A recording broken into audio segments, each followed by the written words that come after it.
মাৰ্কেটত এটা কেমেৰা আহিছে যি DVR-ৰ আপোনালোকৰ পুৰণি যি DVR আছিলে কেমেৰা লগাই থোৱা আছিল যদি এই কেমেৰাৰ DVR লগত কানেকশ্যন কৰি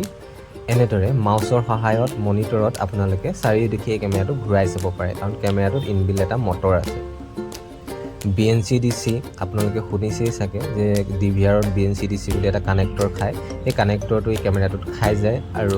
আপোনালোকৰ পুৰণি যি DVR আছে CP+ হওক বা Hikvision হওক বা Parma হওক এই DVR-ত এই কেমেৰাটো কানেকশ্যন কৰি দিয়াৰ পিছত কেমেৰাটো চাৰিওদিশে ঘূৰাই চাব পাৰে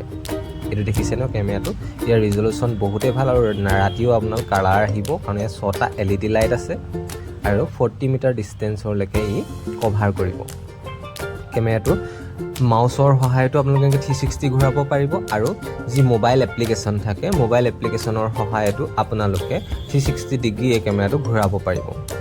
এই কেমেৰাটো অকল DVR-ৰ লগতহে কানেকশ্যন কৰিব পাৰিব এই কেমেৰাটো কানেকশ্যন কৰিবলৈ একেবাৰে সহজ পুৰণি যি BNC-DC কেমেৰাত লাগি আছে এই কেমেৰাটো খুলি সেই কেমেৰাটো ঠাইত এই কেমেৰাটো ইনষ্টল কৰি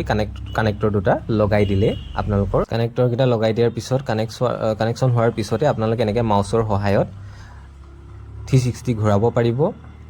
কানেকশ্যনটো একেবাৰে সহজ আপোনালোকে এজন টেকনিচিয়ান মাতিব যে পুৰণা কেমেৰাটো খুলি এই কেমেৰাটো লগাই দিব লাগে তাত কোনো কনফিগাৰেশ্যন কৰিবলগীয়া নাই কাৰণ এইটো এনালগ কেমেৰা হয় যে DVR-ত লগাই দিলে আপোনালোকে 360 ডিগ্ৰী ঘূৰাব পাৰিব আৰু এই কেমেৰাটোৰ অসমৰ ডিলাৰশ্বিপ অকল আমাৰ ওচৰতে আছে এই কেমেৰাটো 1 বছৰ ৱাৰেণ্টিৰ সৈতে আপোনালোকে পাব আৰু যদি লাগে আমাৰ স্ক্ৰীনত দিয়া নম্বৰত যোগাযোগ কৰক